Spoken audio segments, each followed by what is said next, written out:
Hey, you want to go out from that pain? You want to go out from that struggle? You want to receive healing? You want to receive breakthrough? Number one, be honest to God. Tell Him what you feel. Tell Him all your struggles. Tell everything, the things nga wala nimo nasulti sa tao because it is something private. Tell it to God. Don't make things private sa Ginoo. Tell it all to God because first of all, nasayod makabalo naman siya. But what you need to do is tell it to God. Be honest. Be honest that you are hurt. Be honest that you are angry. Be honest that you are confused. Be honest about what you feel. Tell Him. Tugan sa Ginoo. Why?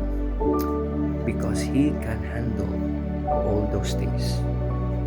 Number two, acknowledge that you are weak. Weak in a sense nga you are telling it to God, Lord, di na ko ni mahimo sa ako ang kaugalingon ng puso.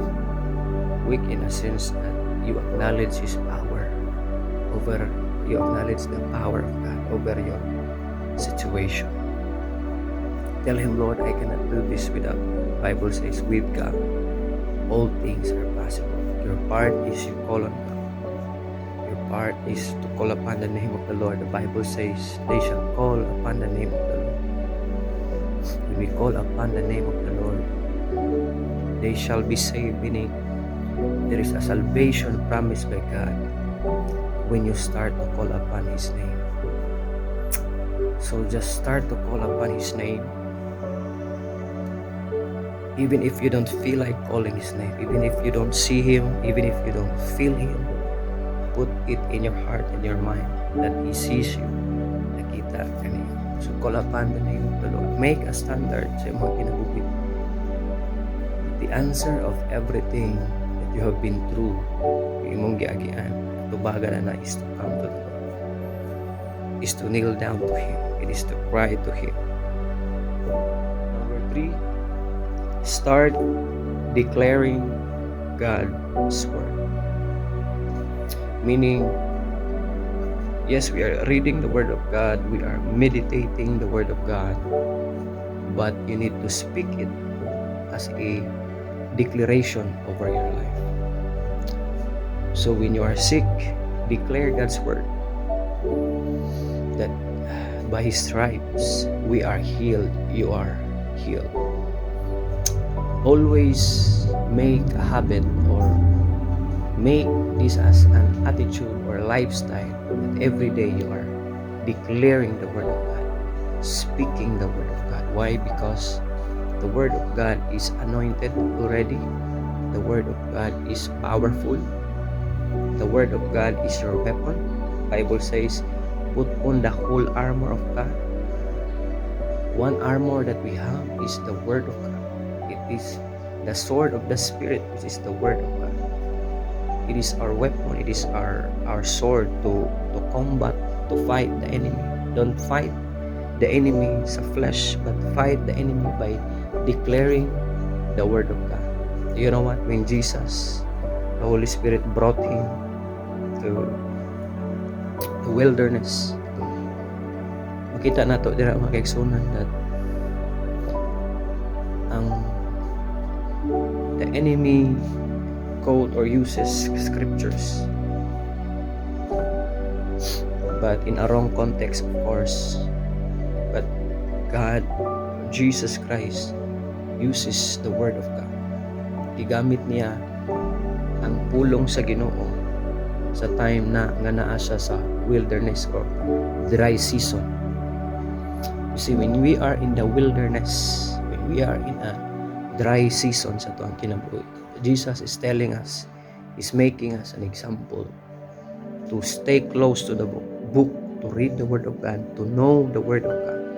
Walay lain nga paagi, katubagan, to receive healing, deliverance, hope, joy, peace, victory.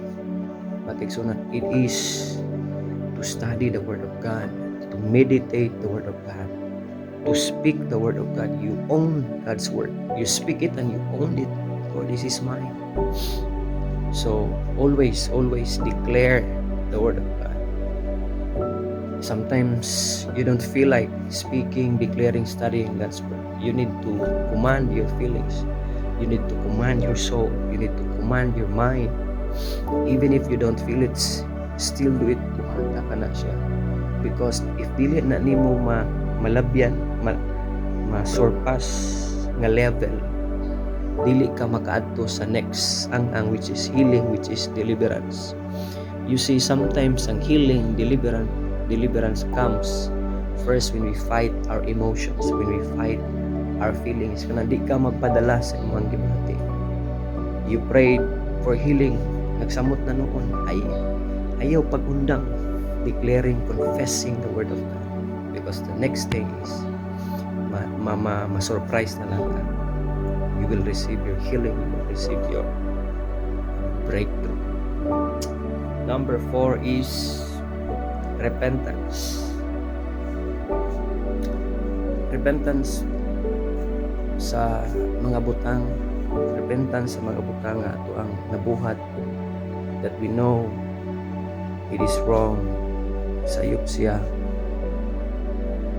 Like for example, the reason why sometimes we are sick, it is sometimes because of our eating disorder or kana ang dili healthy ato ang eating lifestyle, should I say.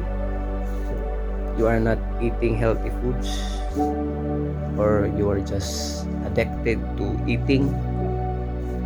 Na kadungog ko ganina sa gi-share ni Stephen Frado, sometimes we deal with addiction sa drugs, we deal addiction sa sex, addiction sa computer games, cellphone games. But we forget about sometimes pwede po dahil mahimong addiction kaning pagkakusog kay nato mukaon, and it is between life and death. Why? Because our body will, should I say, magreklamo or ma-destroy sa mga butang nga ato ang ginakaon. Ang ato ang mind, ma-destroy siya sa mga butang nga gina-allow nato, magitagaan nato atensyon. And our body, ma-destroy siya sa mga butang nga ato ang ginakaon. Mga butang nga dili healthy, and you allow it nga musulod sa imong lawas, and because it is not healthy, your body will start to magsakit ka. So sometimes healing, breakthrough, deliverance comes through repentance against overeating, gluttony. You are stressed, ang imong stress reliever is kaugdagan. You know what? It is wrong. Because the Bible says, if you are stressed, rest in the presence of God, not rest in the presence of daghan kay ikaw. There's nothing wrong about eating, but it's wrong when